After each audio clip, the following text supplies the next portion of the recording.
Bonjour à toutes et tous. Je suis Emmanuel Mounier. Je suis en charge du lancement de cette facilité régionale pour les enseignants en Afrique, pour le compte d'Expertise France, donc qui coordonne cette facilité main dans la main avec l'équipe de la Belgique, donc qui est composée de Enabel, de Viviobi et de APF, et puis l'équipe finlandaise, l'équipe Finlande, qui est coordonnée par Edufi, l'agence finlandaise pour la coopération en éducation. Nous serons ici pour vous présenter plus spécifiquement les appels à projets qui viennent d'être lancés le 5 juin, dans le cadre de la fenêtre 2. Alors peut-être que certains d'entre vous, ont participé à un webinaire, qu'on a organisé, fin avril, pour présenter la fenêtre 1, donc qui est la fenêtre, d'assistance technique. Et bien voilà, il s'agit aujourd'hui en quelque sorte d'officialiser le lancement de la fenêtre 2 à travers la présentation détaillée de ces 2 appels à propositions. Donc on va, pendant ce webinaire donc d'une durée, d'1 h 30. On va d'abord, laisser la parole, à Wouter van Dam de, INPA, donc, de l'Union européenne qui fera prononcera quelques paroles d'introduction et vous présentera plus spécifiquement l'initiative, régionale pour les enseignants en Afrique dans laquelle, s'inscrit cette facilité. Ensuite, on vous présentera de façon plus détaillée, donc c'est ma collègue, Adeline Fournier d'Expertise France qui vous présentera, la facilité régionale pour les enseignants en Afrique et en particulier cette fenêtre 2 pour que vous compreniez, peut-être, plus, spécifiquement, à quoi, servent chacune de ces fenêtres, quelle est leur vocation et quel type d'action elles visent à soutenir, en lien avec les enseignants. Ensuite, je laisserai la parole à mon collègue Jean-Baptiste Bazot, qui, présentera, voilà, les appels à propositions, on va dire les grands principes, que recouvrent ces appels à propositions. On aura ensuite une présentation détaillée, par Enabel de l'appel à proposition numéro 1, donc qui, comme vous le savez, vise à soutenir des solutions innovantes, pour la formation des enseignants. Et ensuite, on repassera la parole à Jean-Baptiste pour présenter l'appel à proposition numéro 2, qui vise à appuyer les enseignants dans les contextes de crise. Voilà, donc l'idée, c'est de couvrir à chaque fois les objectifs, les critères d'éligibilité, de vous détailler, voilà, comment est-ce qu'on peut, candidater à ces appels à projets. Ces présentations, on va essayer de les faire tenir en 45-50 minutes pour laisser un peu de temps ensuite, environ une quarantaine de minutes, pour, des questions et des réponses, répondre à des questions et des réponses, que vous pourriez avoir. Donc on précisera tout à l'heure, que ces questions, évidemment, vous pourrez les poser ici, mais vous pouvez aussi les poser dans le cadre des lignes directrices. Vous verrez qu'il y a des adresses, en fait, auxquelles vous pouvez poser ces questions. Voilà, je vous en dis pas plus. Je vais laisser la parole à donc Wouter. Juste avant, donc, comme je le disais tout à l'heure, si vous avez des questions, posez-les bien dans la boîte qui s'appelle Q&R, questions-réponses. Le chat, on le réserve pour les interactions, se présenter, et cetera, mais en tout cas, les questions plutôt ici.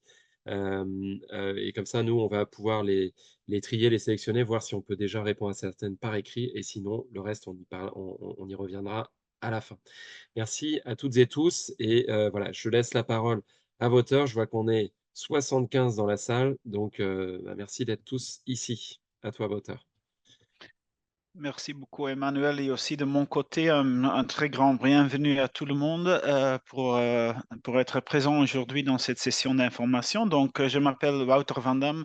Je travaille à la siège de la Direction générale partenariat international de la Commission européenne et plus spécifiquement dans l'unité qui est en charge de éducation et qui est aussi en charge de l'initiative régionale pour les enseignants. Donc, je vais vous donner quelques mots d'introduction un peu de ce qui s'agit, cette initiative régionale pour les enseignants en Afrique, dans laquelle la facilité et les appels à propositions qui sont présentés aujourd'hui font partie.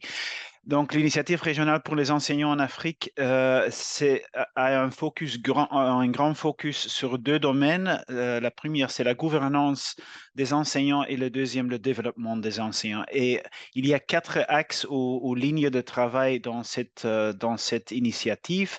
Le premier, il s'agit de fournir une assistance technique au pays et on fait ça en base des plans d'action nationaux.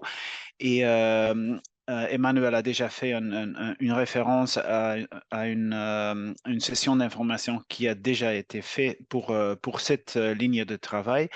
Le deuxième, et ça c'est plus lié à ce qui passe aujourd'hui avec cette présentation des appels à propositions, il s'agit de tester, passer à l'échelle des solutions prometteuses pour la formation des enseignants. Et là, on, on va faire ça avec un focus spécifique sur des priorités sélectionnées et il s'agit de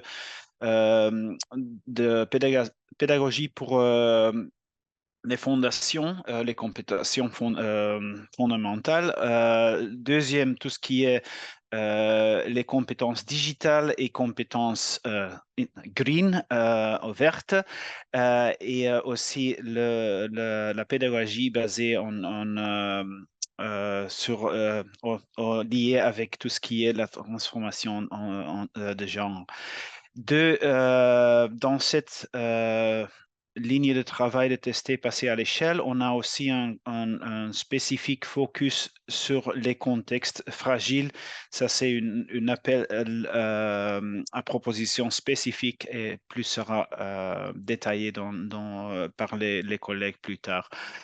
Troisième axe ou ligne de travail dans cette initiative, c'est établir des partenariats de recherche régionaux au niveau Afrique, mais aussi entre l'Union africaine et l'Union européenne et les acteurs là-dedans.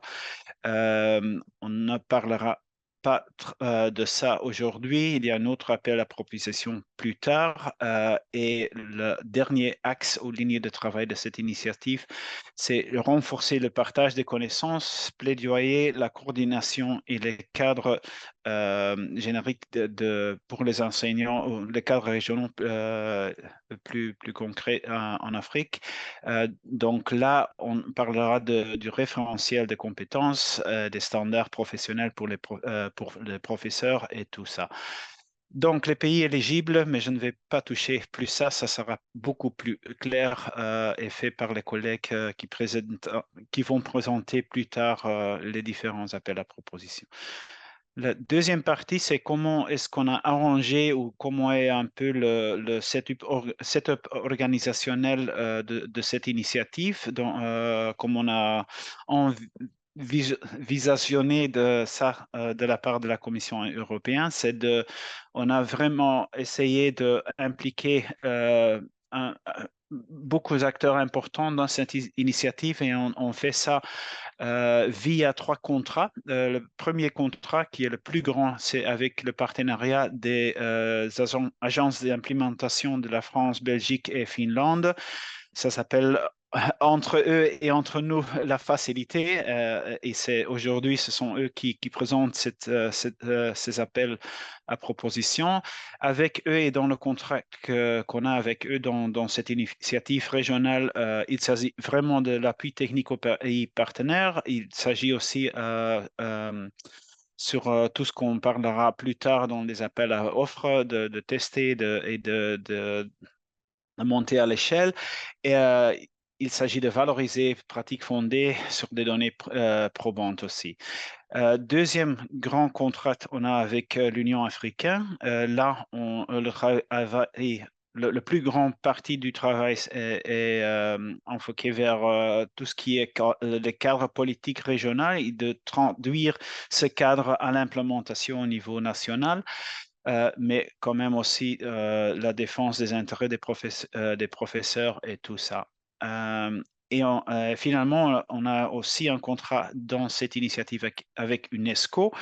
Et là, on a le bulot où les résultats sont axés vers l'apprentissage, capitalisation au niveau régional, échanges régionaux et le développement des biens publics qui sont liés à la gouvernance et le développement des professeurs.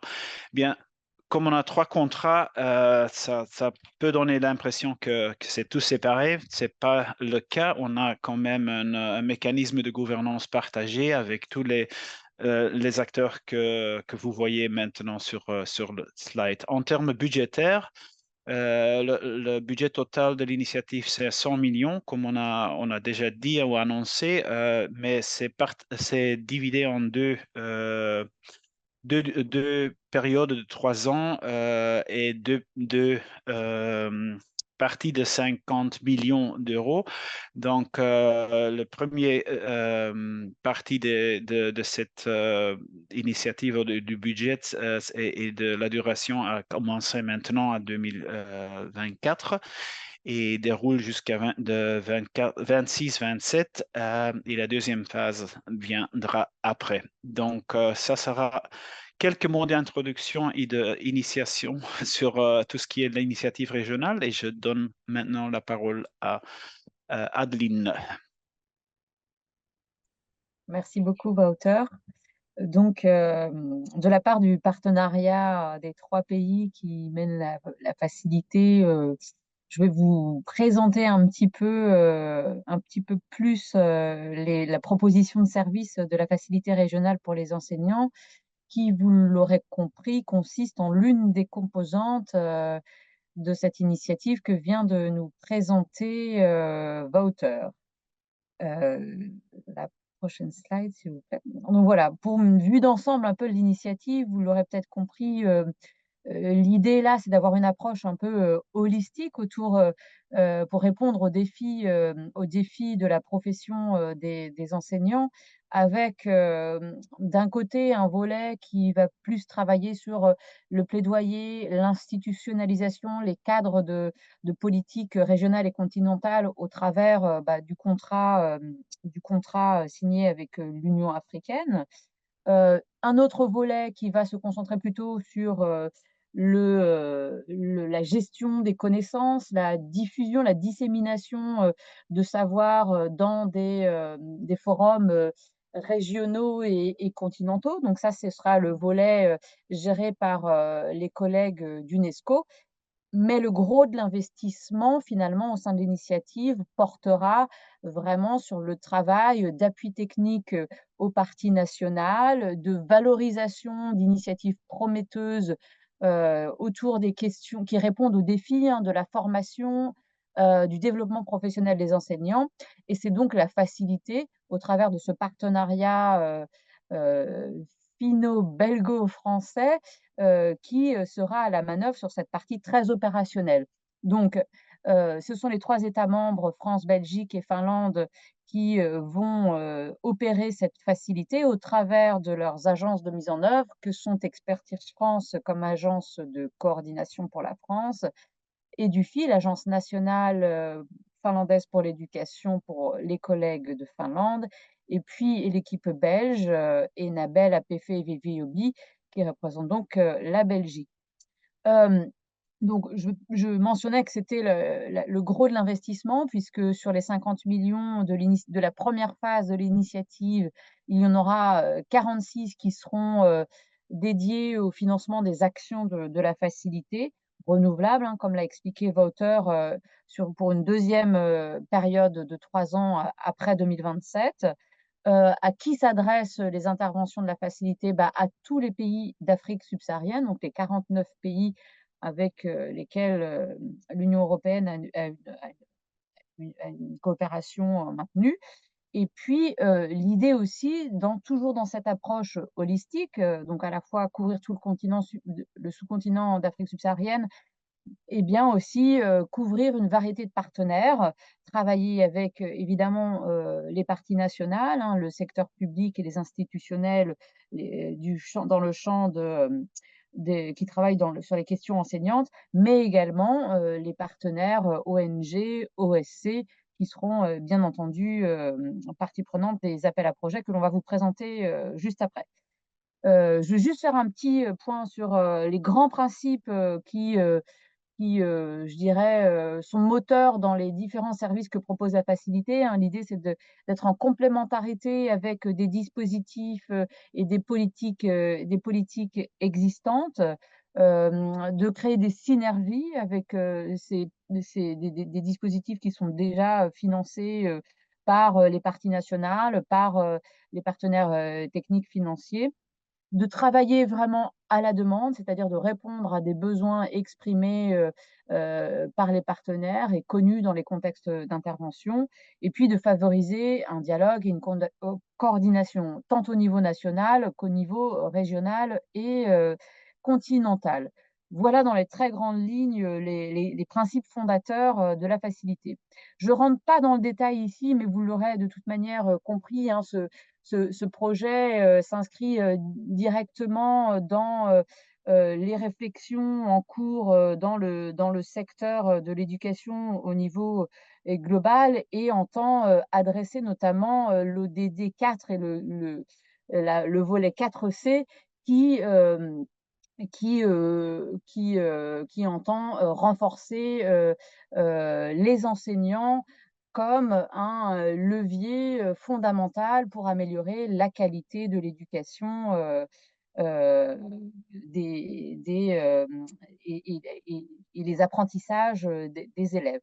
Donc voilà, l'idée c'est d'aborder la question enseignante sous ses aspects à la fois institutionnels, hein, travailler sur les aspects de gouvernance et de politique publique enseignante, mais également sur les aspects, je dirais, de compétences, c'est-à-dire améliorer la formation initiale continue et le développement professionnel des enseignants. Voilà dans les grandes lignes, les très grosses lignes, l'esprit du programme, de l'initiative et de la facilité.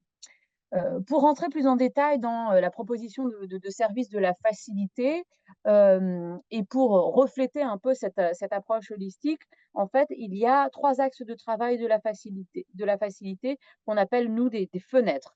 Donc la fenêtre 1, comme on l'a mentionné précédemment, c'est la fenêtre d'assistance technique qui va vraiment se concentrer à renforcer la gouvernance, les politiques publiques enseignante. C'est la fenêtre qui a été ouverte il y a un mois. Peut-être que certains d'entre vous ont assisté à nos webinaires d'introduction.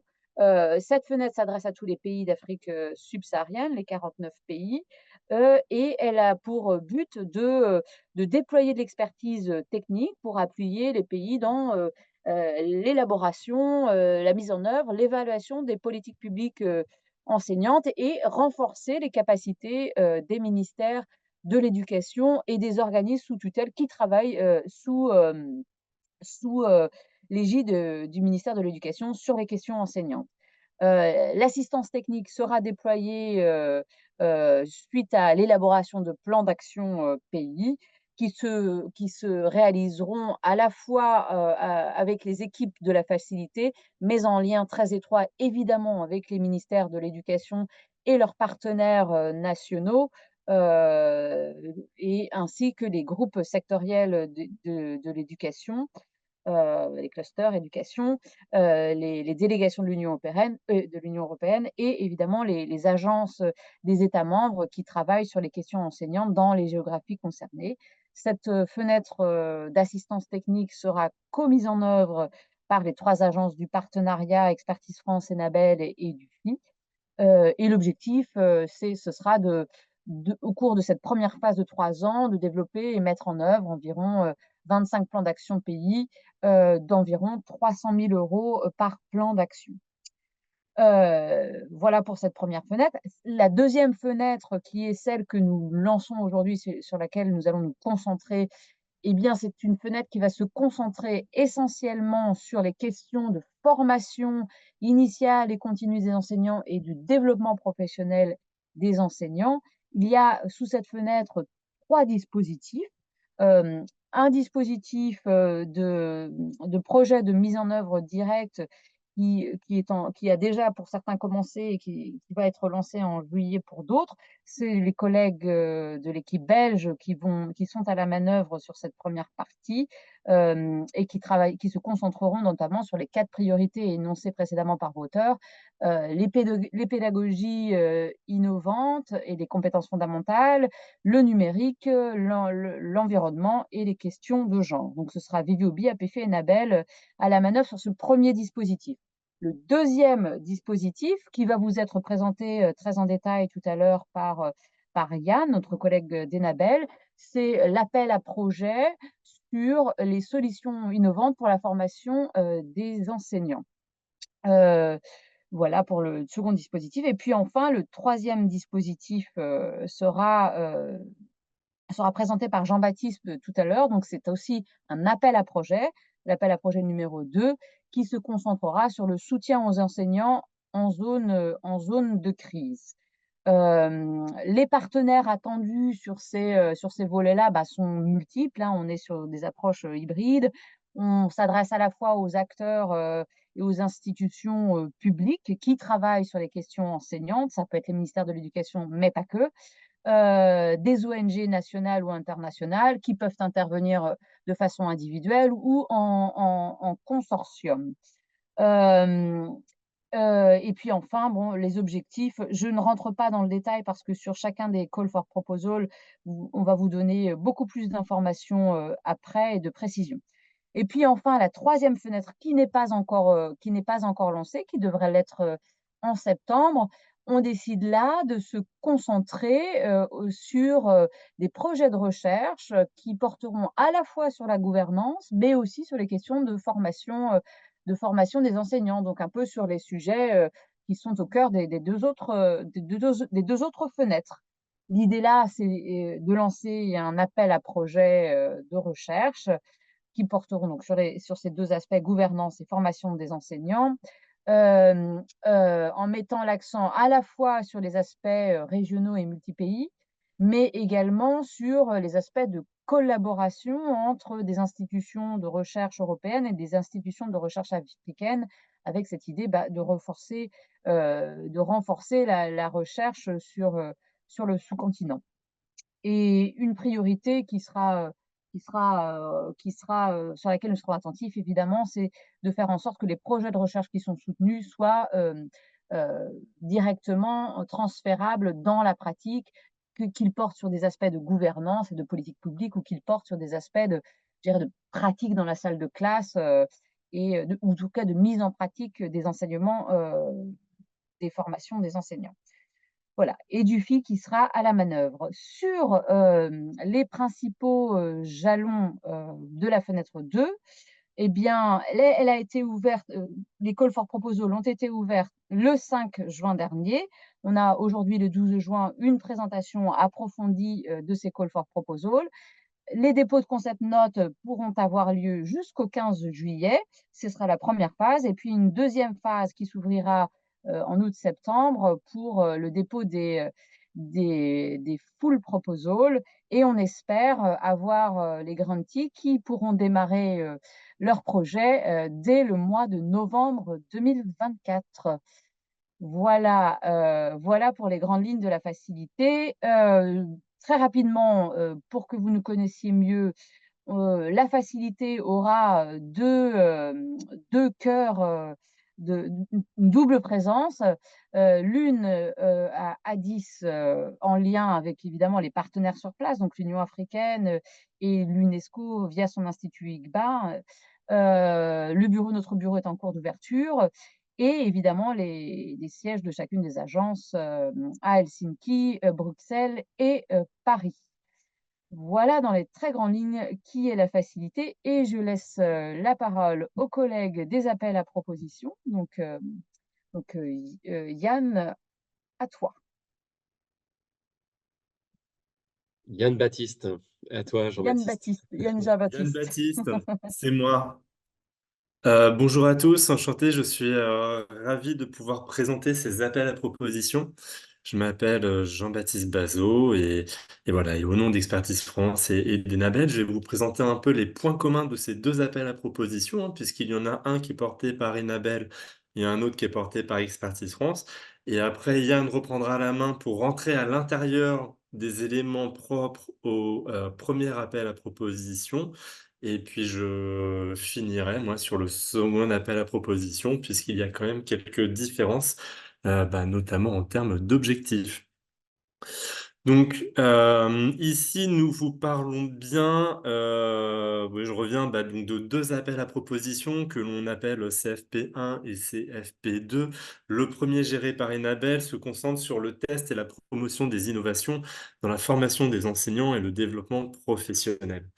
Le deuxième appel à projet, géré par Expertise France, lui, va avoir une zone géographique plus limitée puisqu'on va se concentrer sur les zones de crise, et sur la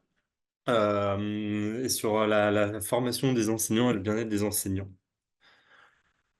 Slide d'après, sur qui peut participer, Adeline vous l'a dit, tous les acteurs publics ou acteurs privés à but non lucratif. Il est intéressant de différencier les critères d'éligibilité liés à, l'organisation. Donc, votre organisation, a un statut juridique. Ce statut juridique fait de vous une personne publique, fait de vous une personne privée. Si c'est privé à but lucratif, vous pouvez être une association, nationale, une association internationale. Vous pouvez être basé en dehors des zones d'éligibilité. Néanmoins, les activités, elles, doivent bien se dérouler dans les zones éligibles des différents appels à projets. Sur les critères d'éligibilité des demandeurs. Donc, vous allez pouvoir soumettre des propositions. Ces propositions, vous allez pouvoir les soumettre seuls ou accompagnés. Donc, demandeur chef de file, dans le cas où vous soumettez une proposition seul ou alors en tant que chef de file d'un consortium, vous devez être une personne morale. On ne pourra pas faire de contrat avec des individus. Cette personnalité morale doit être une institution publique ou privée sans but lucratif, être une organisation non gouvernementale, opérateur du secteur public ou autorité locale.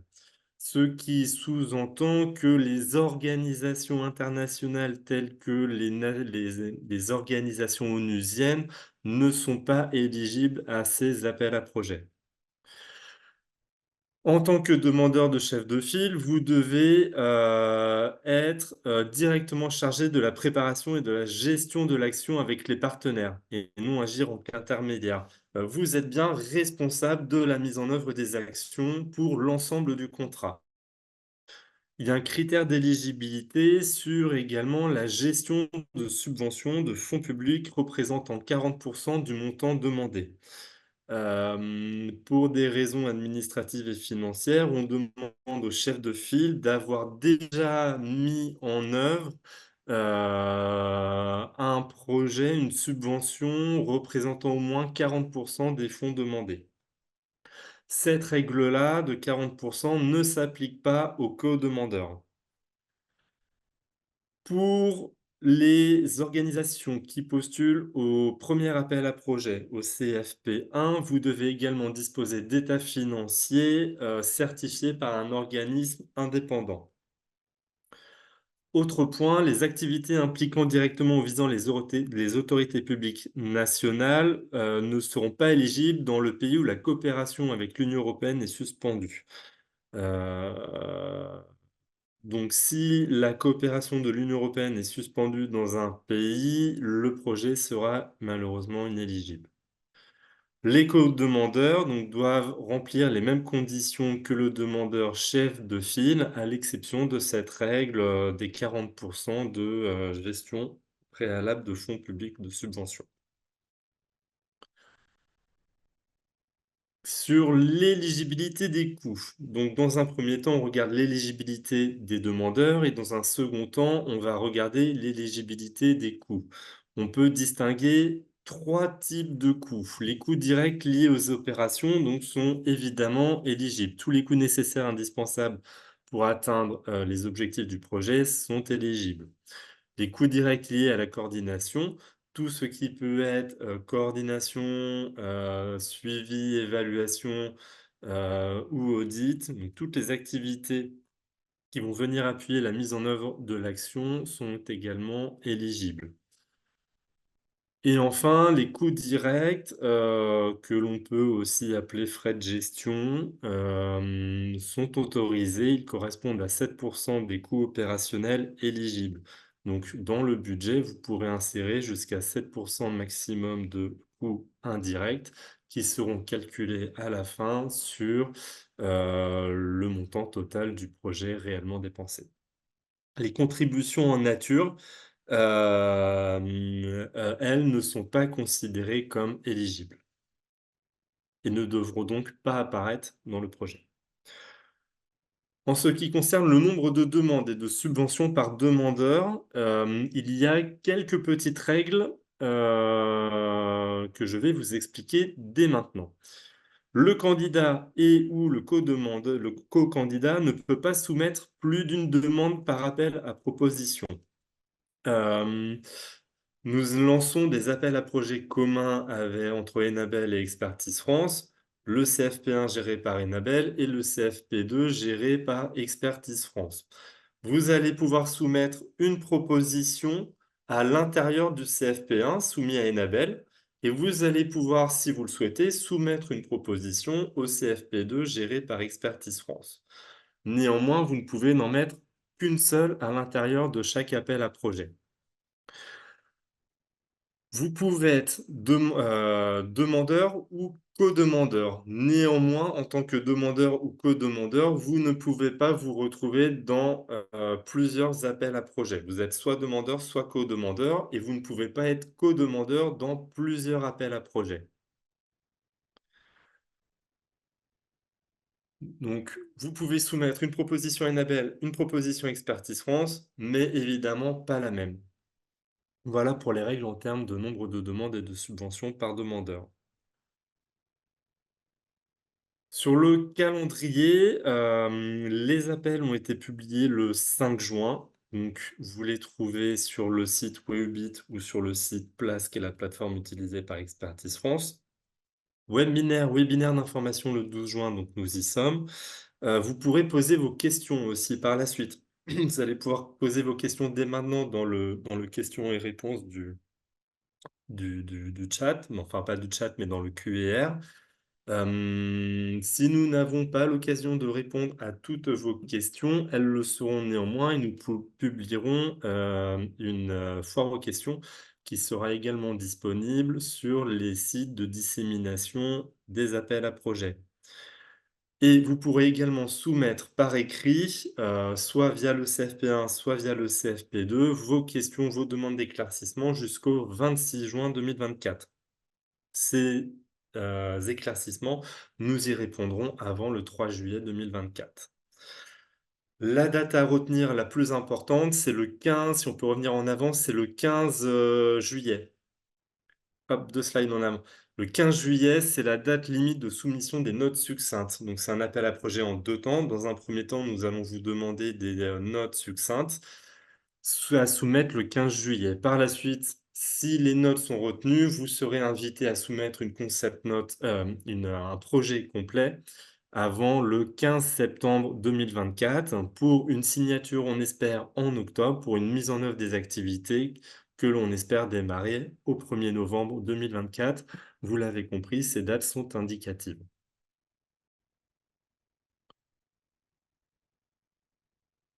Ensuite, donc je vais donner la main à mon collègue Yann qui va vous parler du premier appel à projet piloté par Enabel. Ok, merci Jean-Baptiste. Bonjour tout le monde, je suis Jan Verschuren, Intervention Manager pour RTIA, pour la facilité chez Enabel, l'agence de développement belge. Tout d'abord, je vais m'excuser que mon français n'est pas si bon que celui de mes collègues d'Expertise France, mais au moins c'est une bonne opportunité de m'améliorer. Donc, je vais vous présenter le premier appel à proposition qui est intitulé Solutions innovantes pour la formation des enseignants en Afrique subsaharienne, qui est géré par Enabel où moi je travaille. Oui, next slide. Avec cet appel à proposition, nous voulons identifier et soutenir la mise à l'échelle de solutions innovantes. Donc, on cherche des solutions innovantes qui contribuent à améliorer la qualité, la pertinence et l'efficacité de la formation professionnelle initiale et continue des enseignants, et ça dans 4 domaines thématiques prioritaires. D'abord, pédagogie pour l'apprentissage fondamental, enseigner des compétences vertes, enseigner des compétences numériques et la pédagogie transformante en matière de genre. Next slide. Comme vous pouvez voir sur cette slide-ci, les projets peuvent être mis en œuvre dans un ou plusieurs pays en Afrique subsaharienne. Donc, il s'agit de 89 pays de l'Afrique subsaharienne et ça, c'est différent comparé avec l'autre appel à projet d'Expertise France qui est expliqué plus tard par Jean-Baptiste. Les projets régionaux et transfrontaliers sont autorisés tant qu'ils sont mis en œuvre dans des pays éligibles. Next slide. Ici, je voudrais souligner 3 points. Tout d'abord, il est important que la proposition s'aligne sur les défis de l'enseignement allant de la petite enfance au premier cycle de l'enseignement secondaire. Donc, ça veut dire que les solutions qui visent uniquement l'enseignement secondaire supérieur ou l'enseignement supérieur ne sont pas éligibles. Deuxièmement, l'appel à projet cible des solutions innovantes des acteurs nationaux ou internationaux à but non lucratif, c'est déjà dit par Jean-Baptiste, donc des organisations à but non lucratif, mais aussi des institutions publiques ou des consortiums. Donc, cela signifie que nous ne pouvons pas offrir des subsides à des acteurs privés à but lucratif. Ils peuvent être associés au projet, mais n'ont pas accès aux subsides. Et troisièmement, il est important pour nous que ces solutions innovantes devraient pouvoir être adaptées, intégrées et utilisées par les partenaires nationaux dans l'éducation générale et en particulier par les organismes nationaux de formation des enseignants. C'est parce que nous visons à mettre à l'échelle des solutions innovantes dans une manière impactante et durable, évidemment. Next slide. Le budget, la somme totale disponible est 3,2 millions d'euros et toute demande de subside doit se situer entre 200 000 et 400 000 euros. Si on calcule rapidement, nous pourrons soutenir un total de 8 à 10 solutions innovantes. Il est aussi important de savoir que le programme financera au maximum 90% des dépenses. Donc, ça veut dire que dans le cas d'une demande d'un subside de 400 000 euros, un rapport final devrait être présenté pour un projet dont le coût total est au moins de 440 000 euros. Donc, le bénéficiaire contractant supportera au moins 10% du coût total du projet. Et enfin, la période de mise en œuvre doit être entre 18 et 24 mois. Next slide.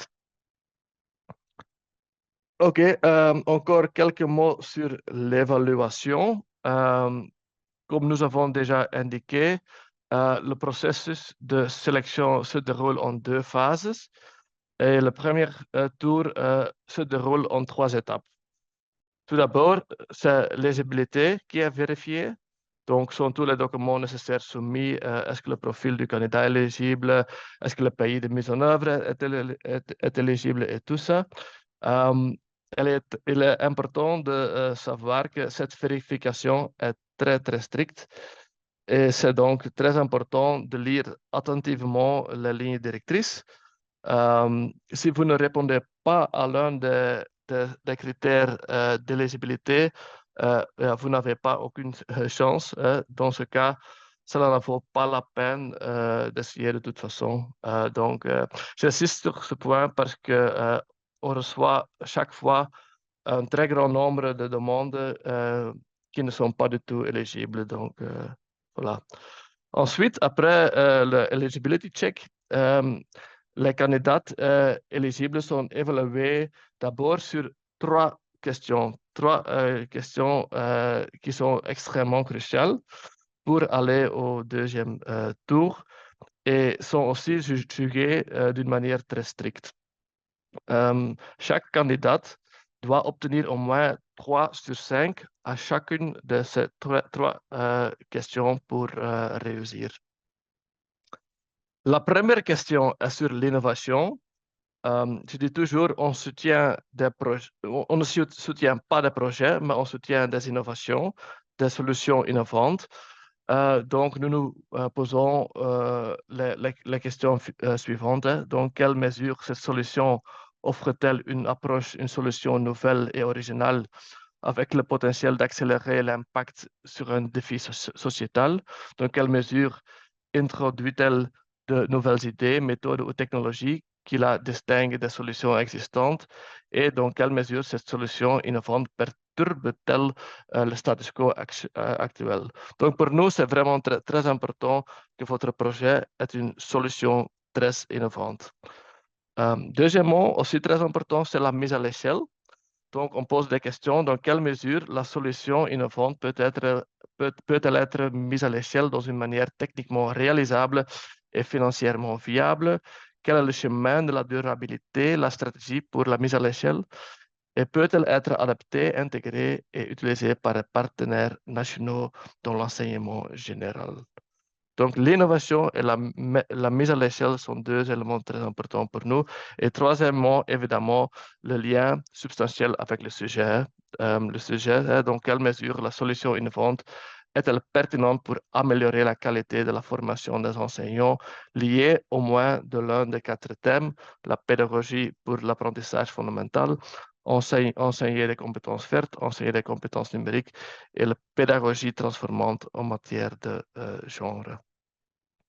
Il est important de savoir si votre proposition n'est pas très innovante ou n'est pas directement liée au thème. Vos chances d'être sélectionné pour le deuxième tour sont extrêmement faibles. Hein. Donc, encore une fois, j'insiste sur ce point parce qu'on reçoit chaque fois un très grand nombre de demandes qui ne vont pas du tout dans ce sens. Voilà. Nous attendons plus de 100, peut-être plus de 200 candidatures. Donc, au final, nous pouvons sélectionner seulement 8 à 10 propositions. Donc, la concurrence sera très forte. La candidature qui est passée, le test des 3 questions, sera ensuite évalué sur la base d'un certain nombre de critères additionnels sur la capacité des demandeurs, cadre de projet, orientation de projet. La grille d'évaluation est consultable sur le site web, sur la page web de la proposition. Et vous pouvez lire là-bas toutes les questions, tous les détails, tous les scores et tout ça. À la fin de l'évaluation, une liste sera établie, classant les propositions en fonction de leur score. Et seules les candidatures qui ont été un score global de minimum 50 sur un maximum de 75 sera prise en compte. Et cette dernière phrase est un peu compliquée, mais ce n'est pas si important pour vous, mais ça veut dire justement qu'on peut sélectionner au maximum 300% des propositions comparées au nombre de propositions qu'on peut soutenir finalement pour le deuxième tour. Donc, on estime une sélection finale de 8 à 10 candidats, donc on peut maximum sélectionner 25 à 30 candidats pour le deuxième tour. Ça, c'est environ 300%, mais c'est calculé sur la base des budgets. Voilà, c'est super important. Next slide. Donc, si vous êtes sélectionné pour le deuxième tour, cela déjà signifie que votre projet est très solide et très pertinent. Mais pour le deuxième tour, vous devez soumettre une proposition plus complète, une application plus grande.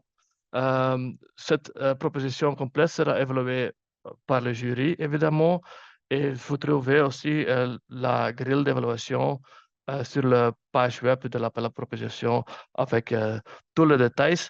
Mais en général, à ce stade, pendant le deuxième tour, il est très important de démontrer que le projet n'est plus une vague idée, mais qu'il est déjà planifié d'une manière très concrète en termes de cadre logique, de méthodologie, budget, plan d'action, gestion de risque, etc. Et après l'évaluation, encore une fois, un tableau sera établi contenant toutes les candidatures classées selon leur score et en fonction des fonds disponibles. Et seules les candidatures qui ont été un score global minimum de 60 sur un maximum de 90 seront prises en compte. Une liste de réserves sera également établie selon les mêmes critères à utiliser si des fonds supplémentaires deviennent disponibles après, ce qui n'est pas du tout certain, mais on ne sait jamais. Next slide. Voilà comment postuler. C'est très simple. Surfez sur wehabit.be. Cliquez sur l'appel à proposition en première page. Lisez attentivement la ligne directrice et aussi tous les documents, tous les annexes et les autres documents sont téléchargeables là-bas sur ce site web. Comme Jean-Baptiste a dit, il est possible de poser des questions pour l'appel à proposition numéro 1 par email et seulement jusqu'à le 26 juin. L'adresse email, c'est wehabit@enable.be pour toutes les questions jusqu'au 26 juin pour l'appel à proposition 1. Les réponses à ces questions seront également publiées sur le site web de WeHabit. Voilà, merci pour votre attention et je pense que je peux donner la parole à mon collègue d'Expertise France, Jean-Baptiste. Merci beaucoup, Yann. De mon côté, je vais donc faut que j'enlève, j'ai les questions en face. Je vais donc vous parler du second appel à proposition qui est piloté par Expertise France, qui concerne l'appui aux enseignants dans des contextes de crise. L'objectif de cet appel à proposition est de soutenir le travail des enseignants et de renforcer le cadre éducatif, l'éducation dans les environnements affectés par des crises. Pour ça, on souhaite adresser 2 problématiques spécifiques et tous les projets soumis devront adresser ces 2 objectifs spécifiques. Le premier est de lutter contre la pénurie d'enseignants et le second de renforcer et soutenir le développement professionnel et le bien-être des enseignants. Il est donc attendu que dans le cadre de cet appel à projets, que les projets soutenus répondent bien à ces 2 problématiques, à la fois de pénurie d'enseignants et de soutien du développement professionnel. Sur la couverture géographique, elle est un peu plus restreinte que pour le premier appel à projet. Ici, nous avons 21 projets éligibles. Ces 21 projets éligibles sont des pays en crise selon l'indice de sévérité informe, version d'avril 2024. Donc cet indice de sévérité d'informe met en avant les pays en crise et définit la gravité de ces crises comme très élevée ou élevée. Donc voilà, donc 21 pays éligibles, vous avez la carte sous les yeux. Les projets soumis peuvent être des projets régionaux, des projets transfrontaliers ou des projets nationaux locaux. Néanmoins, voilà, les activités éligibles sont des activités éligibles dans un ou plusieurs pays, selon la problématique à laquelle vous voulez répondre. Les projets ne doivent pas excéder 24 mois. Ça, c'est très important. C'est la durée maximale des projets qui seront soumis. Les demandeurs peuvent proposer un soutien financier à des tiers. Donc ça, c'est une particularité par rapport à l'appel à projet précédent. Il est possible ici de faire du soutien financier à des tiers. Les autorités locales nationales doivent être impliquées dans la mesure du possible afin que les projets reflètent bien, en tout cas, les projets de développement locaux et nationaux. Il est également attendu que les projets soumis respectent les normes minimales de l'éducation de l'INE pour l'éducation et les principes de l'éducation sensible au conflit. Notamment, vous y trouverez des références sur le suivi et l'évaluation de projets d'éducation en zone sensible au conflit. Il est également demandé à ce que les porteurs de projets, les demandeurs soient invités à fournir des informations concernant leurs capacités en matière de protection de l'enfance, de sauvegarde et de programmation sensible au genre. Au-delà des critères d'éligibilité, il sera demandé aux demandeurs de justifier de leur expérience dans les pays et de justifier dans leur expérience, sur la protection de l'enfance et la sauvegarde de l'enfance et programmation sensible au genre, dans des contextes de crise. Le budget de cet appel à projet est de 5 millions d'euros. Les projets soumis devront indiquer un montant minimum de 400 000 € et un montant maximum de 800 000 €. De la même façon, il est attendu que, le projet, finance 10%, apporte un cofinancement de 10%. Expertise France prendra en charge les 90% des dépenses éligibles et donc le porteur de projet, le demandeur, lui, devra porter les 10% restants. Sur la grille d'évaluation, donc de la même façon, les projets seront sélectionnés en 2 temps. Le premier temps, nous allons évaluer, les notes succinctes, hein, les concept notes, qui seront notées sur un total de 50 points. Nous allons noter à la fois la pertinence du projet et la conception générale de l'action. Les projets ayant obtenu plus de 30 points passerons à la seconde étape de cette, présélection qui consiste à classer les projets par, notes et nous sélectionnerons, les projets jusqu'à ce que l'on atteigne, un montant estimatif de 10 millions d'euros. À la suite de ça, les projets ayant passé cette phase seront invités à présenter la note complète. Sur le deuxième temps, la grille d'évaluation pour, la full proposal, les notes complètes, les projets seront notés sur, 100 avec à la fois un 30 points notés sur la pertinence de l'action, sur l'efficacité et la faisabilité de l'action, ainsi que sur la durabilité, le budget et le rapport coût-efficacité de l'action. C'est pourquoi nous vous encourageons à faire des projets et à faire des budgets qui soient le plus réaliste et sincère possible. De la même façon, les projets seront notés et seront sélectionnés les projets avec les notes les plus élevées. Slide suivante. Pour postuler, sur cette présentation, alors vous avez un lien, cliquez ici, évidemment, vous n'allez pas pouvoir cliquer ici, là.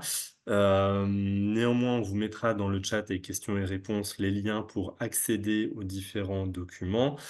En ce qui concerne le CFP2, Expertise France passe par une plateforme qui s'appelle Place, sur laquelle vous allez pouvoir télécharger les documents, donc le règlement d'appel à projet et ses différentes annexes. Vous allez pouvoir compléter l'annexe A, notamment dans un premier temps qui reprend la note conceptuelle. Vous allez voir, cette note, elle est divisée en 2 parties, hein, la note de concept et la note complète. Donc dans un premier temps, seront demandées que la note de concept. Et vous pouvez également télécharger pour information les autres annexes qui, elles, concernent plutôt la phase de contractualisation. Si vous avez des questions, on va pouvoir y répondre et vous pouvez également les poster sur la plateforme Place également pour le CFP2 uniquement jusqu'au 26 juin. Merci et du coup, je redonne la parole à Emmanuel qui va pouvoir prendre la main. Merci, merci Jean-Baptiste, merci Yann pour voilà, ces détails sur les 2 appels à projets. Donc, le premier consacré aux solutions innovantes pour la formation initiale et continue des professeurs et le second consacré au soutien aux professeurs, à la formation initiale et continue des professeurs en zone de crise. Eh bien, écoutez, je vois qu'il y a eu déjà des questions qui ont été posées, dans le chat. Certaines ont trouvé réponse. Peut-être avant de commencer, je voulais repréciser, 2 choses. Une par rapport au montant des subventions. Je vais revenir juste en arrière si ça vous dérange pas, mais parce que ça a été évoqué, donc je voudrais juste reclarifier. 400 000 et 800 000 € et 200 000 et 400 000 dans le cas du CFP1, c'est bien le montant maximal de la subvention que vous sollicitez. C'est pas le montant maximal du projet. Donc c'est l'exemple qu'a donné Yann tout à l'heure. Concrètement, un projet à 400 000 avec 10 de cofinancement, son budget total, c'est 440 000. 400 000 de subvention et 40 000 que vous devez, apporter sous forme, soit de cofinancement issu d'un autre bailleur, soit de fonds propres. Mais en tout cas, il ne s'agit pas de valorisation de dépenses en nature. Il s'agit, de dépenses qui sont justifiées, qui sont intégrées dans un rapport financier à la fin. Le deuxième point, c'est que on parle de 90-10.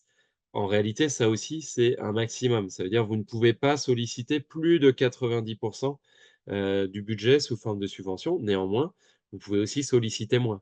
Ça veut dire que vous pouvez, par exemple, proposer un projet à 1 600 000 € dans lequel vous demandez 800 000 € de contribution de la part, du CFP1, du CFP2, voilà. C'est juste pour, préciser ces 2 points. Il s'agit à la fois, il s'agit d'un minimum de 10 de contribution, mais ça peut être, davantage. Le deuxième point, et là je suis déjà en lien avec certaines questions qui ont été posées, sur la question des pays éligibles. Donc je vais revenir sur la carte ici. Tout à l'heure, on a parlé au tout début, heu, hop, là, voilà, pardon. Je reviens sur ça. Donc, comme vous l'avez vu, 49 pays qui sont éligibles pour le CFP1. Donc ça veut dire que les actions doivent prendre place dans ces pays. Mais les entités éligibles peuvent être situées en dehors. Donc je prends un exemple. Une association, une ONG, italienne, peut postuler, elle est éligible pour mettre en œuvre un projet, heu, au Sénégal, qui fait partie des 49 pays. Ça, c'est dans le cas du CFP1. Dans le cadre du CFP2, vous l'avez vu, il y a un critère plus restrictif puisque ce sont seulement les 21 pays qui ont été identifiés comme ayant, traversant des situations de crise. Il y a des questions qui ont été posées sur les pays qui sont, suspendus, dans le cadre de la coopération avec l'Union européenne. Donc la règle qui est posée, c'est que, comme ça a été rappelé dans le chat, une entité publique, est éligible dans le cadre des 2 appels à propositions, sauf dans le cadre des pays dans lesquels, la coopération est suspendue. À ma connaissance, aujourd'hui, il s'agit uniquement du Niger et donc une entité publique du pays, et ça peut changer d'ici à la réception des propositions complètes, mais on va vous inviter à suivre évidemment, l'état de la coopération entre l'Union européenne et ces pays. Mais en tout cas, dans les pays suspendus, une entité publique ne sera pas éligible. Et deuxième règle, c'est celle qui apparaît ici, c'est que même si, par exemple, un projet est porté par une ONG nationale ou internationale au Niger, donc elle est donc éligible, il y a une règle sur l'éligibilité des activités qu'elle propose. Et là, c'est ce que vous voyez ici sur cette slide. Les activités de son projet qui impliqueraient directement ou qui viseraient les autorités publiques nationales, notamment sur tout ce qui va être appui à l'élaboration de politiques publiques ou du capacity building, ces activités-là ne pourront pas être éligibles. Voilà, donc c'est juste pour clarifier. Je reprends cet exemple, une ONG peut proposer un projet au Niger, mais dans ce projet, il ne pourra pas y avoir d'activité de capacity building, de policy making au niveau national avec les autorités, étant donné qu'on est dans un contexte de suspension qui, encore une fois, peut évoluer, dans ce pays comme dans d'autres, mais voilà, c'est juste pour vous donner un exemple de ce que ça veut dire ici concrètement. Donc voilà, je réponds par là même aux questions qui ont été posées, pour le Mali. À ma connaissance, c'est pas le cas, donc il y a pas de restrictions en termes d'éligibilité, et pour le Burkina Faso, heu non plus. Voilà. Voilà, mais encore une fois, là, on vous invite, si vous avez des questions plus spécifiques, hein, à les soumettre à travers les mails qui ont été indiqués à la fin, on vous répondra plus précisément. Là, je vous réponds de façon générale sur les principes. Si vous avez un doute, si vous avez des types d'activités où vous n'êtes pas sûr, et cetera, vous êtes dans un contexte, vous n'êtes pas sûr, posez-les sur la plateforme, on vous répondra posément, de façon à écarter tout doute. Voilà, alors je reprends, le fil un peu des questions. Donc le ministère de l'Éducation dans le pays peut-il être considéré comme une structure avec laquelle on peut co-demander? Voilà, je ne sais pas qui veut répondre à cette question, peut-être, Jean-Baptiste? Si, Oui, oui, oui, tout à fait. Autorités locales, publiques peuvent être demandeurs ou co-demandeurs. voilà. Alors et ceci dit, et gardez bien en tête, hein, donc pas de souci pour être demandeur ou co-demandeur, mais gardez bien en tête que ce qui sera évalué, c'est la capacité de gestion. Ça veut dire, ça suppose aussi que le ministère est en capacité de démontrer qu'il a déjà géré, heu, des subventions pour un montant au moins équivalent à 40 du montant qui est sollicité. Donc voilà, c'est quelque chose sur lequel on vous invite à être vigilante sur les montages que vous allez faire. Est-ce qu'il vaut mieux être en demandeur, co-demandeur dans ces situations-là? D'évaluer quelque part, bah, la capacité de portage, de l'institution, ses références quelque part, puisque, forcément, c'est quelque chose que nous, on va regarder au moment, d'attribuer, les subventions, la capacité à gérer un contrat de financement tout simplement. Voilà, merci, Jean-Baptiste. Hem, une autre question, alors j'ai 2 questions. J'aimerais avoir plus de précisions sur les portées du projet et 2 dans le cadre de l'appel à proposition 1. Le projet soumis doit-il prendre obligatoirement en compte les cycles préscolaires et secondaires à la fois? Alors, mais peut-être, Yann, sur cette question-là, est-ce que c'est forcément tous les cycles qui doivent être touchés? Non, non, le porté est entre l'enfance petite et le secondaire. But, on peut targeter l'éducation primaire ou l'éducation secondaire ou Bien le sûr. petite enfance. Donc, ce n'est pas obligatoire de porter tous les niveaux. Non. D'accord. Merci Yann. Donc voilà, hein, vous avez compris, c'est du préscolaire jusqu'au en gros, à la fin du collège, hein, pour faire très simple, à la fin du secondaire inférieur. Et donc comme l'a dit Yann, ça peut être tout le scope, ça peut être juste le préscolaire, ça peut être juste le primaire. C'est à vous de voir en fonction effectivement, des besoins, des contextes, dans lesquels vous allez porter ces propositions. En revanche, ça ne pourra pas s'adresser au-delà du secondaire inférieur. Donc, voilà, le secondaire supérieur, donc l'équivalent du lycée ou bien, tout ce qui est formation professionnelle, ça ne rentre pas dans le cadre et tout ce qui est, enseignement supérieur, ça ne rentre pas non plus dans le cadre, de cet appel. Voilà, merci Yann pour ta réponse. Heu, alors je vais essayer de prendre d'autres questions. Y a-t-il une limite à la taille du consortium? 2, 3, 4, 5, jusqu'où peut-on aller dans la composition du consortium? Est-ce qu'il y a un nombre? Alors déjà, on a dit il y a pas de nombre minimal, hein, c'est on peut être tout seul en candidat, en lead, on peut avoir un co-applicant. Voilà, Jean-Baptiste, Yann, est-ce qu'il y a une limite de taille? Non, non, non, il n'y a pas de limite de taille. Après, juste des limites en termes de gestion humaine et de capacité à mettre en œuvre. Mais ça, c'est à l'appréciation des demandeurs. Voilà. Très bien, voilà et puis vous verrez, hein, aussi, il y a 3 statuts, hein, dans les on vous invite aussi à bien lire les lignes directrices, hein. C'est finalement, c'est des statuts pour ceux qui sont familiers, des procédures de l'Union européenne que vous allez retrouver, hein. Le lead, c'est celui qui signe, qui porte le projet, qui gère le contrat. Le co-demandeur, on l'a dit, qui met en œuvre, qui co-implémente et qui partage l'éligibilité des coûts.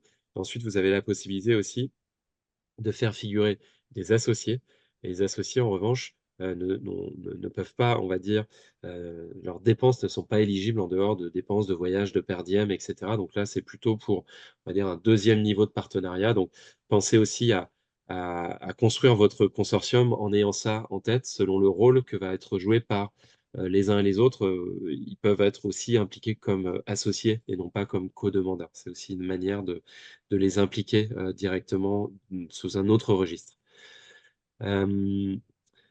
Alors, le matériel équipement scolaire est-il éligible?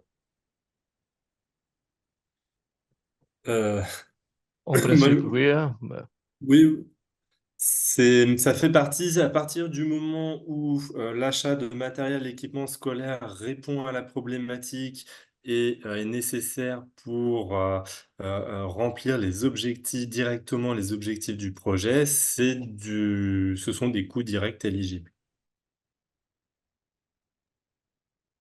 Voilà, donc merci Jean-Baptiste. Donc vous l'avez compris, un projet qui s'appellerait distribution de matériel scolaire, ça ne fonctionnera pas. Mais si ça s'intègre dans la logique du projet et que ça n'est pas l'objectif principal, ça sera éligible. Euh, on a une autre question par rapport à est-ce qu'une université européenne peut porter un projet avec un partenaire dans un pays bénéficiaire?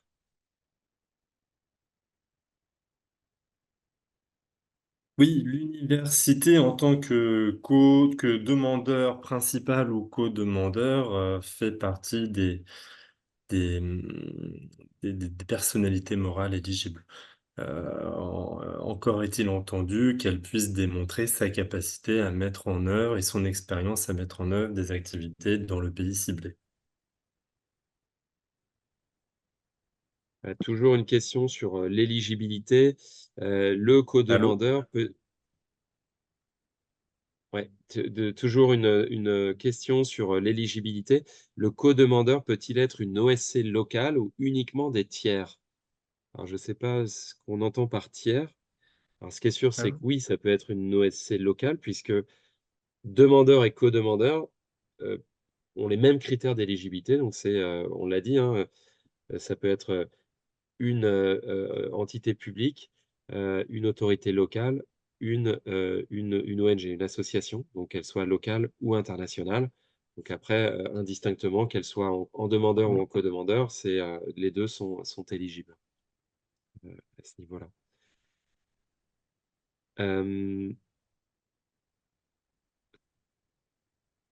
Alors, je sais pas, j'essaie de voir les questions. Alors, est-ce que la zone de crise comprend aussi les villes environnantes qui subissent les effets?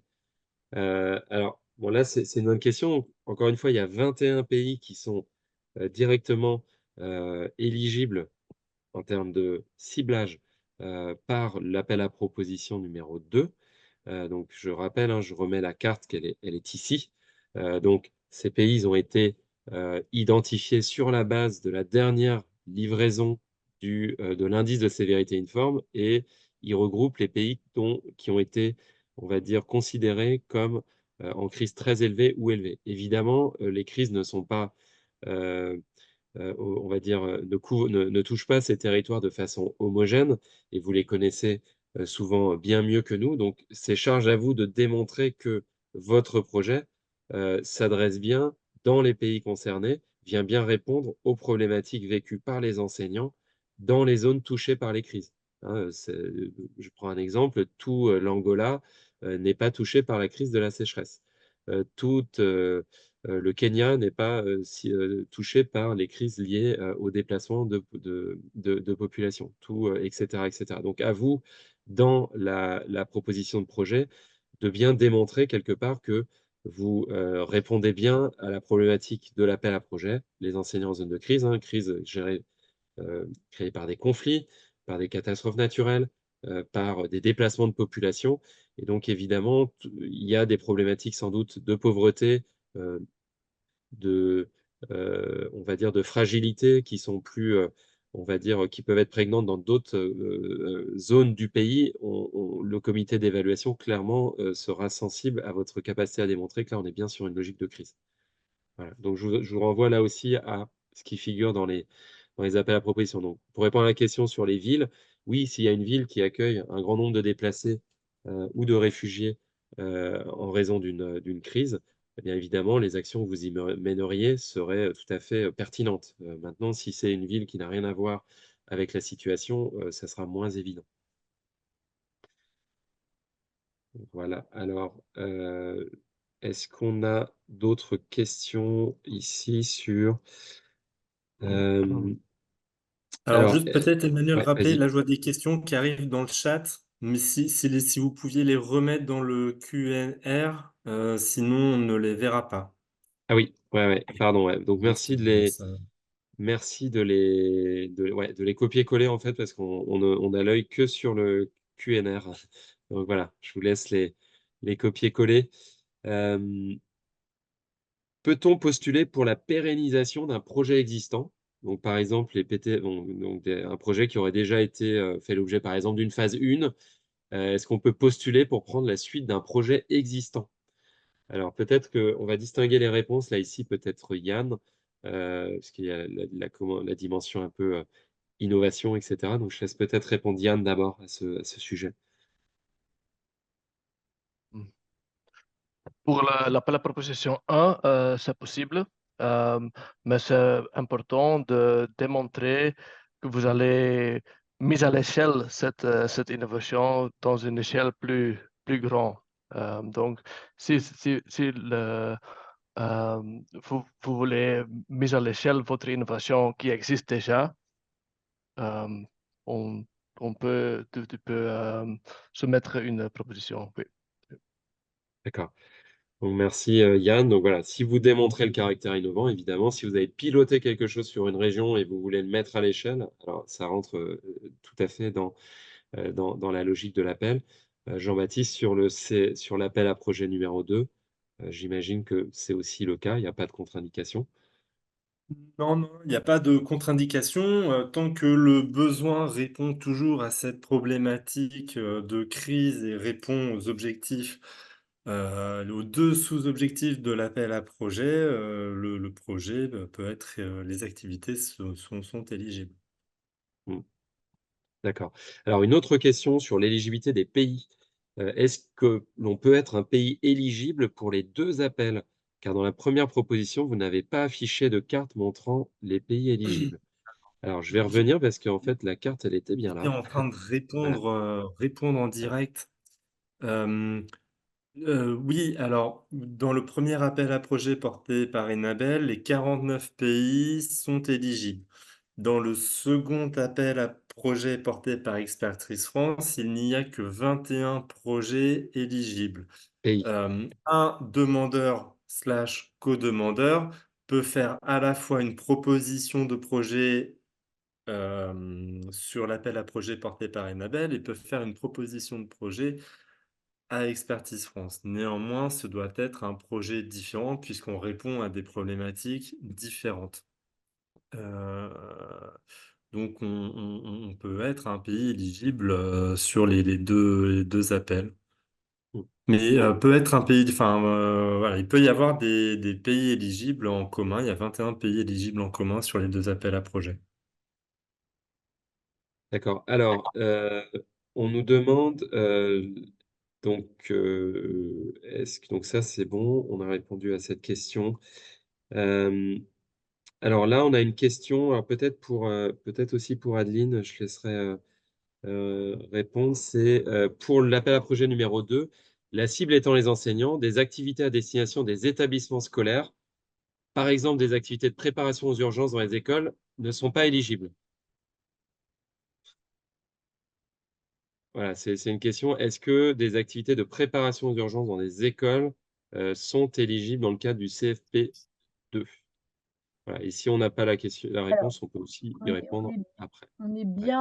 on est bien sur, le financement, d'interventions qui soutiennent les enseignants. Donc s'il s'agit,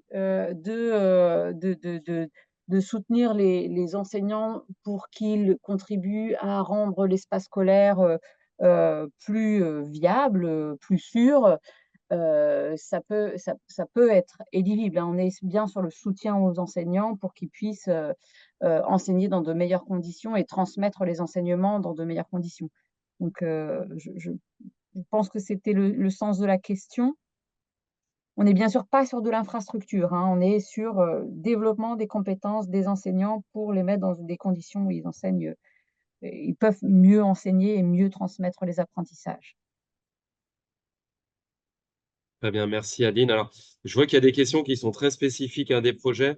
On ne va pas y répondre ici sur est-ce que mon projet, il vous intéresse. Ça, ce sera dans le cadre de l'évaluation.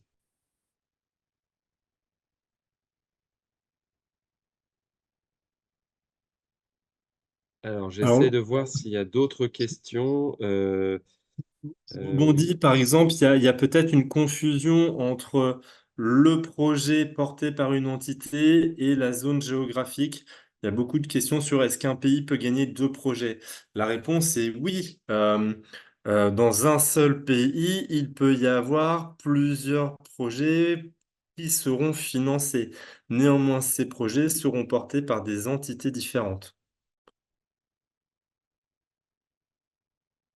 voilà, merci Jean-Baptiste. Donc, voilà, typiquement, un projet financé au Nigeria sous l'appel à projet 1 et deux projets financés au Nigeria par l'appel à projet 2, puisque le Nigeria est éligible dans les deux cas, mais qui seront portés par des acteurs différents, en effet.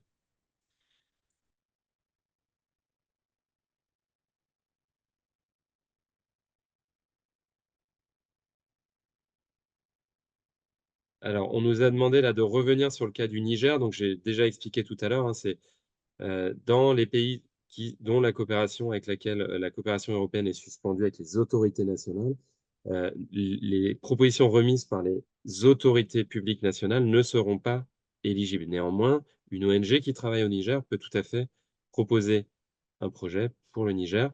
La seule contrainte dont on a parlé tout à l'heure, c'est que dans son projet, il ne pourrait y avoir d'action de renforcement des capacités ou des politiques publiques au niveau national qui soient prévues. Donc, vous pouvez tout à fait prévoir des dispositifs au niveau local, au niveau territorial, faire de l'appui aux enseignants à des écoles, etc. Mais en aucun cas, en tout cas, dans ce cas bien spécifique, et il pourrait y en avoir d'autres. Donc, on vous invite à suivre évidemment l'état de la coopération entre l'Union européenne et les pays dans lesquels vous souhaitez, pour lesquels vous souhaitez proposer des propositions pour en tenir compte. Voilà. Et comme je l'ai dit tout à l'heure, si vous avez besoin d'éclaircissement à ce sujet, n'hésitez pas à soumettre des questions à travers les liens qui vous ont été montrés à la fin de la présentation de chacun des appels. Écoutez, j'ai l'impression qu'on a fait à peu près le tour des questions. Hem, je voudrais des précisions sur la notion de fonds publics. Est-ce que ça veut dire un fonds étatique? Alors, je pense que c'est par rapport au cofinancement, si c'est bien cela. Donc par cofinancement, par fonds d'origine publique, on pensait plutôt à des bailleurs de fonds, publics ou privés, qui, rentrent qui cofinancent votre projet. Je ne sais pas si c'était ça la question qui était posée en lien avec la notion de cofinancement. Heu, voilà. Écoutez, j'ai l'impression qu'on a fait le tour. Une attention, peut-être si une dernière chose, peut-être pour toi Jean-Baptiste ou pour Yann, c'est par rapport à l'évaluation. Est-ce qu'une attention particulière sera accordée à l'approche partenariale au moment de l'évaluation? Voilà, est-ce que c'est quelque chose qui sera regardé, l'approche partenariale ou le montage qui a été proposé?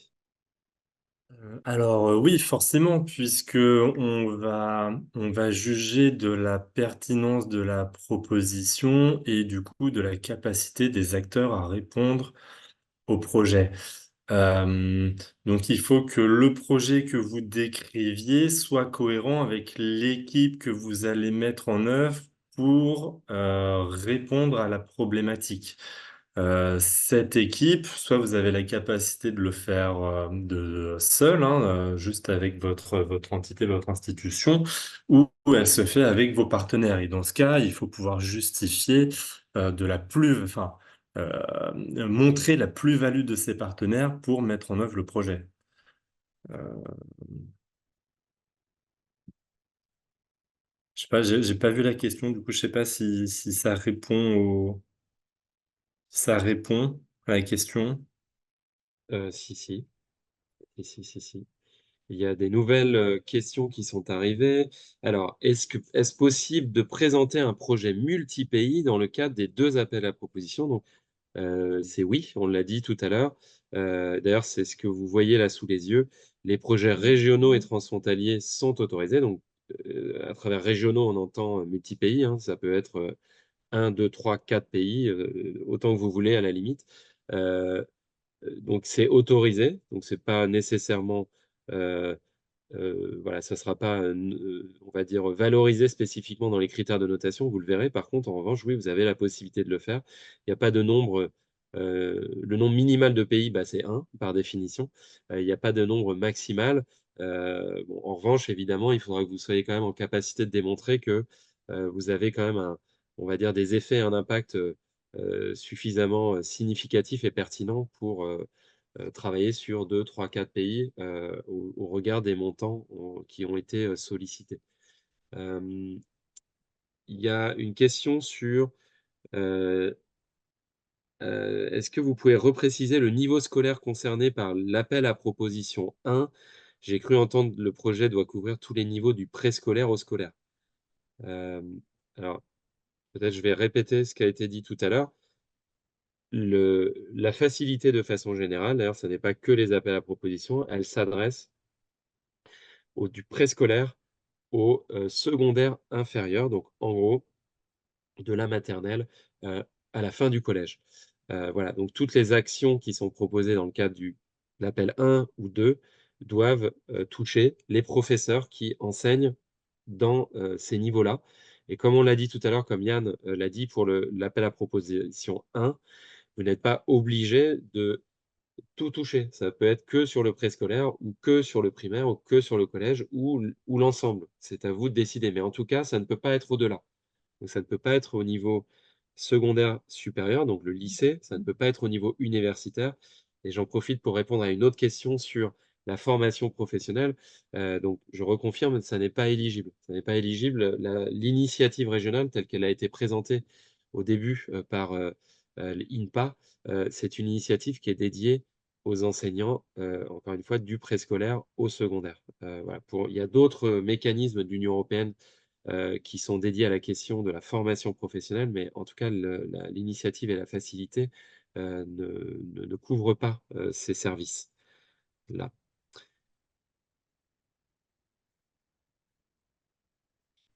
Voilà. Alors, je vois qu'il y a une question très spécifique de la part du Niger. Je vous invite vraiment à la poser plutôt à travers le canal. On ne va pas y répondre là, parce que là, on est vraiment sur des questions très spécifiques propres à un projet. On vous répondra par écrit, donc je vous invite à nous écrire, directement sur les adresses qui ont été données. Est-ce que le projet peut toucher seulement l'engagement de l'école primaire? Bah, du coup, oui, en lien avec ce que je viens de dire, puisque, comme je vous disais, tant que ça rentre dans ce spectre, préscolaire au collège, oui, mais on n'est pas obligé de couvrir tout le spectre, voilà. Hem, alors une question, alors peut-être, pour Adeline, dont on parlait tout à l'heure, est-ce que ça concerne seulement les enseignants des écoles formelles ou informelles, l'appui aux enseignants? Non, c'est ce que, on peut considérer, notamment parce que d'abord on aborde les niveaux préscolaires, donc on n'est pas sur, des enseignants, formels. On peut être sur des volontaires, des maîtres parents, des éducateurs. Voilà, il peut y avoir une variété dans la population, que l'on appuie, mais l'idée, c'est vraiment que de renforcer les compétences, des personnes qui sont en face des élèves pour, faciliter. Je pense notamment dans le CFP2, les contextes de crise, ben, éventuellement leur enrôlement, hein, dans un système qui serait plus, formel, voilà. C'est vraiment tous ces sujets-là que justement, on veut, on veut supporter. Donc, oui, je confirme, ce ne sont pas que les enseignants formels que l'école for Proposal entende soutenir.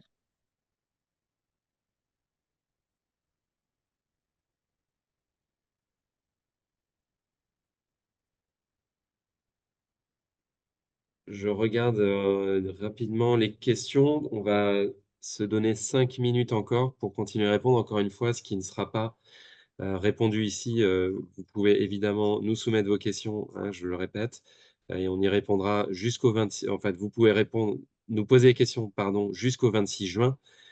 Et on y répondra, par écrit. Voilà, j'essaie de survoler les questions restantes. Quelle est la proportion des coûts programmes et des coûts supports? qu'est-ce qui est entendu par ces différents coûts respectifs, ainsi que les attentes des bailleurs par rapport à cet appel à proposition? Donc peut-être que je laisserai Yann ou Jean-Baptiste répondre. Est-ce qu'il y a une proportion minimale de coûts de support et de coûts d'activité? Alors je reviens quand même à la définition que je remets sur la slide, puisque ça a été précisé par Jean-Baptiste tout à l'heure. Alors, il n'y Voilà. a pas de pourcentage préétabli, hein, de 60%, 40%, d'avoir une sorte d'équilibre budgétaire. On n'a pas de critères pour évaluer ça. Nous, ce que l'on va évaluer, c'est la pertinence du budget par rapport aux objectifs et par rapport aux activités. Donc effectivement, s'il n'y a que des coûts support, finalement, il y aura une très, très mauvaise note en termes de rapport coût objectif du projet. Donc, il n'y a pas de ratio prédéfini, c'est un équilibre naturel qui va correspondre aux objectifs du projet, aux activités décrites pour atteindre ces objectifs.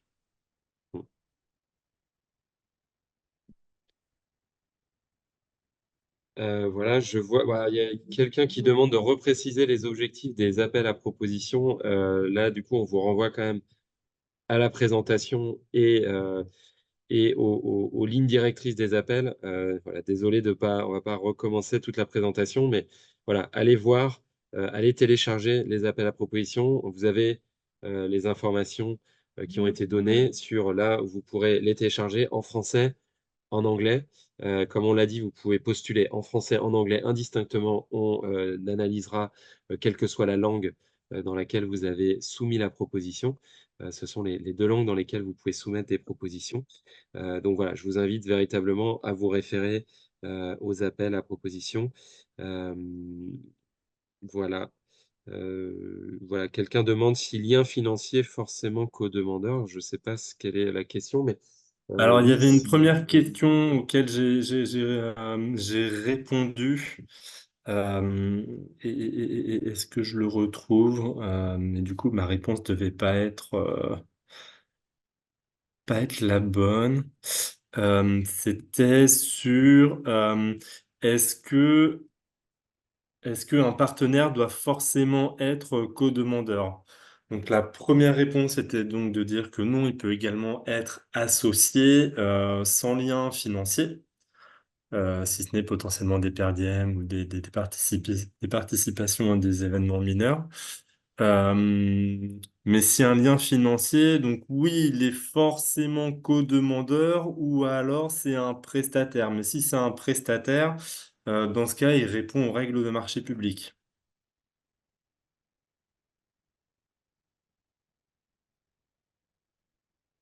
Et donc pas Très bien. indiqué comme tel dans la demande initiale.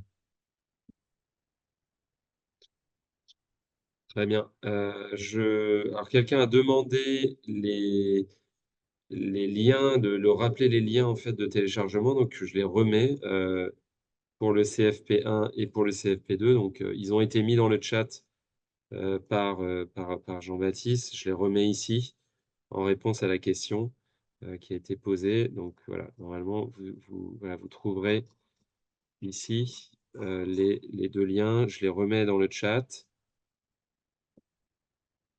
Voilà, pour aller télécharger. Et puis, eh bien, je vous propose voilà, je vous envoie ça ici, à nouveau, pour ceux qui n'auraient pas vu les lignes directrices des deux appels à proposition. Bah, écoutez, nous sommes arrivés au terme de l'heure et demie du webinaire. Je vous propose que on s'arrête là. Je vous remercie et nous vous remercions pour cette participation nombreuse. On espère que vous serez nombreux et nombreuses à vous porter candidat sur ces deux appels à propositions pour développer, porter, tester des innovations, les mettre à l'échelle avec l'appel à projet numéro 1, pour soutenir les enseignants en zone de crise à travers l'appel à projet numéro 2. On est donc à votre écoute et à votre disposition si vous avez d'autres questions auxquelles on n'aurait pas bien répondu ou on n'aurait pas répondu du tout, ou bien d'autres questions que vous pourriez avoir à la lecture des lignes directrices. Comme on a dit, donc jusqu'au 26, hein, je remets ici le calendrier des appels à projets, à propositions, hein, c'est ici. Donc, vous avez jusqu'au 26 pour envoyer vos questions si vous en avez. On y répondra par écrit et les réponses seront consultables par tout le monde. Voilà, c'est une obligation, on va dire, y compris légale, pour garantir que vous avez tous la même info, et on y répondra au plus tard, le 3 juillet. Donc on y répond au fil de l'eau, mais au-delà du 3 juillet, il n'y aura plus de réponses qui seront fournies. Voilà, et donc la date limite pour soumettre les notes conceptuelles, c'est donc le 15 juillet à 13h, heure de Bruxelles. Donc voilà, je reprécise ça parce qu'on a tous vécu un stress de remise de propositions de projet. Tenez bien en compte le fait que c'est 13h, heure de Bruxelles. Donc bah, c'est mieux peut-être de prévoir un dépôt le 14 pour pas avoir de mauvaises surprises.